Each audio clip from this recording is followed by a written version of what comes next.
En ce temps-là, quelques-uns des scribes et des pharisiens adressèrent la parole à Jésus. « Maître, nous voulons voir un signe venant de toi. » Il leur répondit. « Cette génération mauvaise et adultère réclame un signe, mais en fait de signe, il ne lui sera donné que le signe du prophète Jonas. En effet, comme Jonas est resté dans le ventre du monstre marin 3 jours et 3 nuits, le Fils de l'homme restera de même au cœur de la terre 3 jours et 3 nuits. Lors du jugement, les habitants de Ninive se lèveront en même temps que cette génération et ils la condamneront. En effet, ils se sont convertis en réponse à la proclamation faite par Jonas. Et ici, il y a bien plus que Jonas. Lors du jugement, la reine de Saba se dressera en même temps que cette génération, et elle la condamnera. En effet, elle est venue des extrémités de la terre pour écouter la sagesse de Salomon, et il y a ici bien plus que Salomon. Acclamons la parole de Dieu. Louange à toi, Seigneur Jésus. Bénissons le Seigneur. Nous voyons comment l'Ancien Testament s'accomplit pleinement dans le Nouveau Testament, bien sûr, et comment le Nouveau Testament s'accomplit pleinement dans ce que Jésus nomme l'évangile du royaume de la divine volonté, qui est l'accomplissement, bien sûr, la finalité, le point ultime, le désir ultime de Dieu, que tous ses enfants reviennent donc dans la divine volonté, et comme au début, quand l'homme, la créature, est sorti vierge des mains de Dieu. Voilà. Et alors, on est avec le prophète Michée. Écoutez, Dieu engage un procès. Écoutez donc ce que dit le Seigneur. Lève-toi, engage un procès avec les montagnes et les collines, et que les collines entendent ta voix, pardon. Montagne, écoutez le procès du Seigneur, vous aussi, fondement inébranlable de la terre. Mon peuple, que t'ai-je fait, en quoi t'ai-je fatigué ? Voyez, Dieu essaye de parler à son peuple. Je t'ai racheté, je t'ai donné Moïse et Aaron. Et voilà, qu'est-ce que tu dois faire? Des taureaux, des holocaustes? Est-ce que Dieu prendra plaisir à recevoir des milliers de béliers, à voir des flots d'huile répandus sur l'autel? Non, non, non, non. Homme, répond le prophète, apprends ce que Dieu veut, rien d'autre que respecter le droit, aimer la fidélité et t'appliquer à marcher avec ton Dieu. Donc Dieu, dès l'Ancienne Alliance, nous prépare à marcher avec lui et il nous a donné la loi, il nous a donné les prophètes. Et c'est le début, c'est le début. Et puis vient Jésus. Et là, Jésus dit clairement à ces gens qui demandent un signe, comme souvent nous aussi, on veut des signes. On veut des signes, bien sûr. Eh bien, il n'y aura pas d'autre signe que le signe de Jonas. Voilà. Et le signe de Jonas, c'est la prédication. Et à partir du moment où les choses sont prêchées, ça veut dire que Dieu veut nous parler. Il nous invite à quelque chose. Il nous donne des connaissances. Il nous fait connaître des choses. Et le signe de Jonas, c'est-à-dire aussi la prédication, bien sûr, mais aussi Jonas dans le monstre marin, qui préfigure la mort et la résurrection de Jésus. C'est-à-dire, il nous parle, Jésus, la prédication, parce qu'il est vivant, parce qu'il est sorti du tombeau ressuscité. S'il n'était pas vivant, il ne nous parlerait pas. Vous êtes bien d'accord avec moi? Donc, on a un Jésus qui prêche et qui nous parle. Et c'est important pour ce qui va suivre, parce qu'aujourd'hui, pareil, maintenant, on prêche une parole. Jésus est le même hier, aujourd'hui et demain. Et je vous prêche une parole vivante, une parole de Dieu, une parole qui s'est accomplit pleinement Jésus-Christ dans les évangiles, et une parole qui continue et qui poursuit sa course et qui déploie tout ce qu'elle contient comme une semence qui devient un arbre et qui a des branches énormes où les oiseaux du ciel viennent bien sûr se réfugier. Alors, cette parole ici, c'est la conversion dans l'évangile. Évidemment, parce que sans la conversion, nous ne sommes pas bien disposés. Et si nous ne sommes pas disposés, la semence ne peut pas tomber dans un cœur bien ouvert, un cœur ouvert. Vous vous rappelez la parabole du semeur. Donc un cœur ouvert, un cœur qui accueille la parole de Dieu, qui la garde et qui la met en pratique, qui apprend, comme disait le prophète Michée, à marcher avec son Dieu. Mais maintenant avec une parole vivante. Parce que cette parole que nous prêche Jésus, ici qu'il prêchait aux pharisiens, qu'il a prêché dans l'Évangile, eh bien c'est une parole qui nous donne des connaissances sur Dieu. Et là Jésus dit à Louisa quelque chose de très important, c'est que la connaissance est pour la vision de l'âme. La connaissance va ouvrir à l'âme une vision. Et cette vision va faire que l'âme va désirer et aimer Dieu. Ça, c'est très important. Va faire naître en nous le désir et l'amour. Donc, Jésus dans l'Évangile, Dieu dans l'Ancien Testament déjà, Jésus dans l'Évangile, et maintenant Jésus dans le livre du ciel, nous prêche une parole et nous donne des connaissances, nous fait connaître qui il est. Et ça fait naître dans nos âmes, bien sûr, qui sont tout ouvertes à Dieu, parce que nous avons été créés à l'image et à la ressemblance de Dieu. Donc, nos âmes, ces connaissances vont illuminer, déjà, Jésus disait, ta parole, Seigneur, hein, la Bible disait, dans le psaume 105, ta parole, Seigneur, une lumière sur ma route, une lampe sous mes pas. Mais là, avec Jésus, lumière du monde, l'âme reçoit une vision à travers ses connaissances et ça fait naître en elle le désir et l'amour de rendre grâce à Dieu, dira Jésus à Louisa, ce Dieu, lui dit-il, qui a envie de donner encore plus et encore plus et encore plus et encore plus. Vous voyez, c'est-à-dire une mesure bien tassée, hein, bien remplie. Ouais, c'est extraordinaire. Hein, celui qui a, il a encore. Alors ça, c'est très important. Donc, connaître. Vous voyez, connaître la parole de Dieu, connaître l'Évangile et connaître bien sûr tous ces trésors, et nous y venons, que Jésus nous révèle maintenant. Parce que déjà Jésus disait qu'il y a bien plus que Jonas, il y a bien plus que Salomon ici, hein, dans cet Évangile, hein, en train d'essayer d'inviter ces pharisiens à la conversion, et nous tous bien sûr, la parole de Dieu est vivante, mais maintenant il y a encore bien plus, puisqu'il y a la divine volonté qui nous est révélée. Et Jésus dira, tu ne trouveras jamais ce que je suis en train de t'enseigner. Nous y venons, bien plus. Il y a bien plus. Tu peux chercher dans tous les livres, dira-t-il à Louisa, dans tous les saints, dans tous les docteurs, ce que je t'enseigne, les connaissances que je te fais connaître, tu ne les trouveras jamais.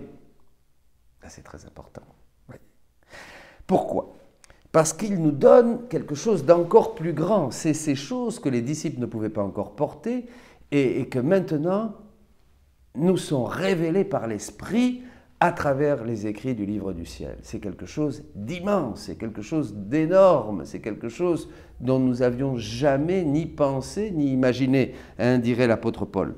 Voilà, tu ne trouveras jamais. Il veut nous donner ce qu'il nous fait connaître. C'est-à-dire, c'est là où on passe à quelque chose d'autre.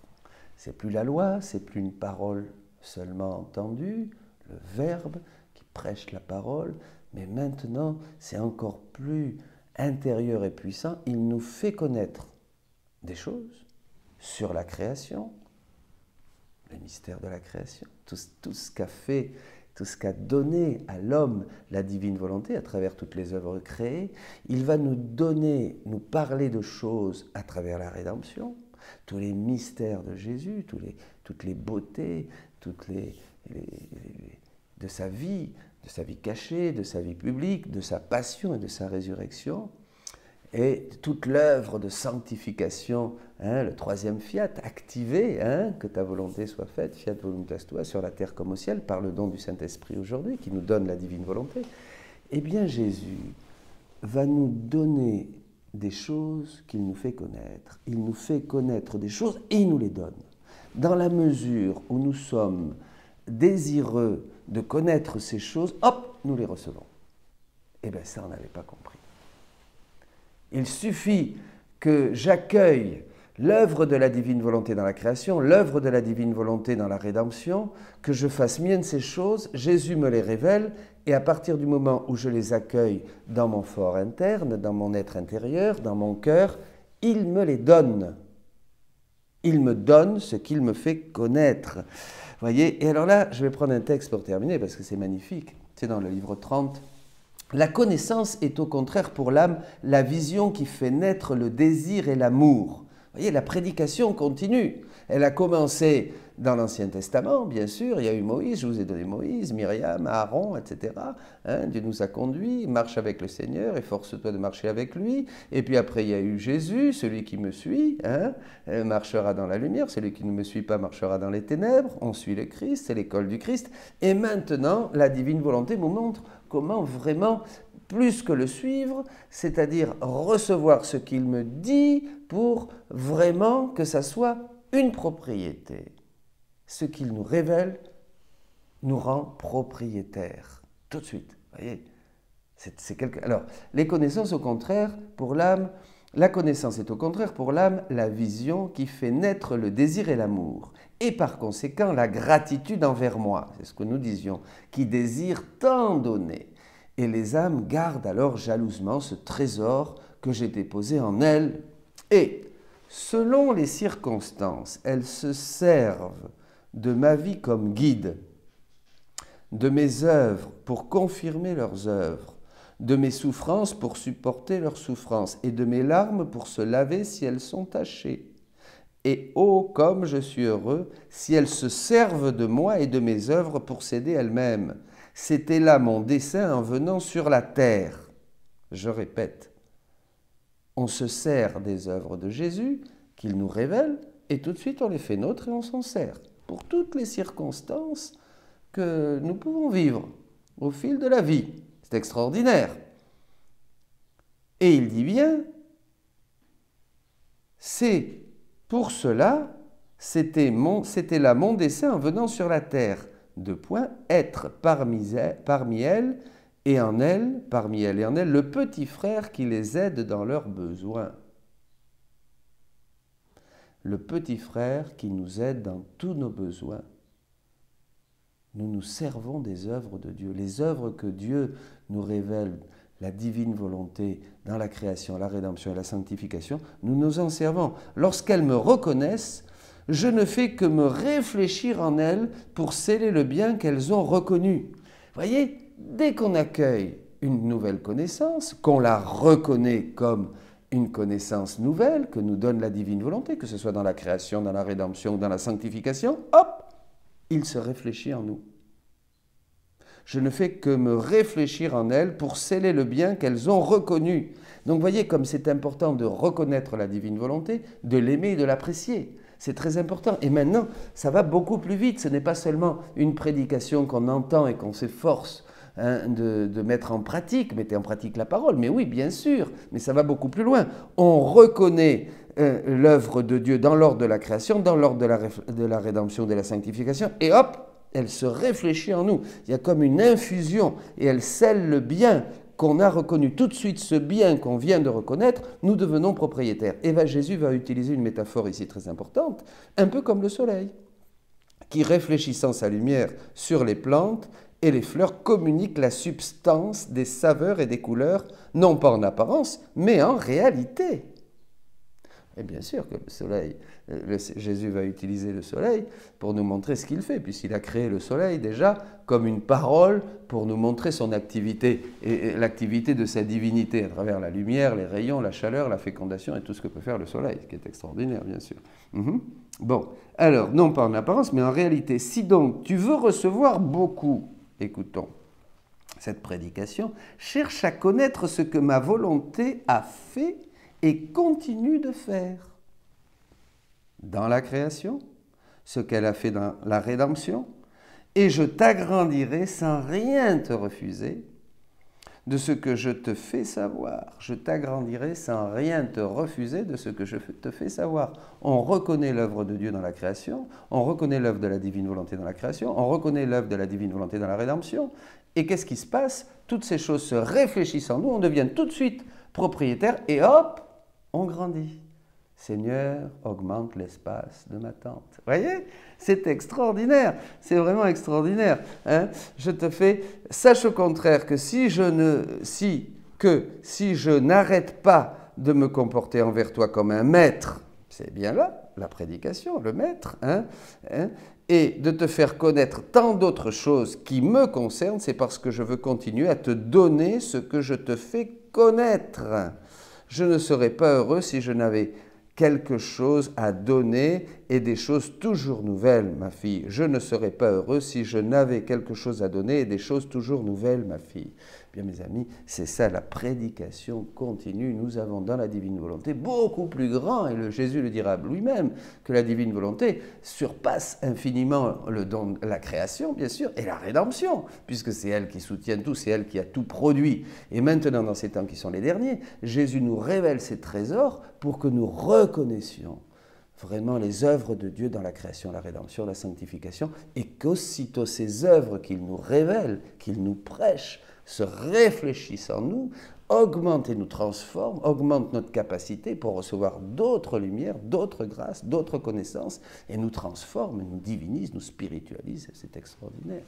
Et donc c'est une prédication. Vous voyez, le chemin de l'ancienne alliance en passant par le centre qui est Jésus-Christ, rédempteur de l'homme, le chemin, la vérité et la vie maintenant, la porte qui nous fait déboucher sur le royaume de Dieu, où là, nous entrons dans le royaume de la divine volonté qui continue à nous prêcher ces choses, ces trésors, ces horizons infinis qu'il y a en Dieu. Et un jour, nous le connaîtrons parce que nous serons tels qu'il est. Amen. Soyez bénis.